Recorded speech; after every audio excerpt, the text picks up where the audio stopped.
She's my ride or die, baby. She's my cool, she's my crazy, she's my laid back in the front seat.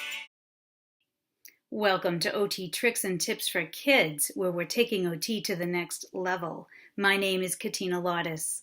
Remember, if you don't see your topic, just write in so that I can address it. And please don't forget to subscribe. Now let's take a look at a problem solution video. This video is on feeding tips and what you can do to help your child be more comfortable at meal times. Sometimes kids with a high sensory defensiveness in the mouth can tolerate crunchy foods much better than non-crunchy foods. So if that is your child, consider ways in which you can make foods more crunchy.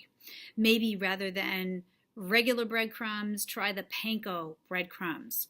Instead of sandwiches that are just soft breads, toast the breads, okay? Fry vegetables or roll them in some kind of a breadcrumb, again, maybe a panko breadcrumb, something really nice and crunchy that will allow them to get more crunch into the diet. And once you get them eating comfortably, then you can start to really slowly introduce texture differences by doing some texture pairing, and there's a little bit of a video on texture pairing that you can also take a look at.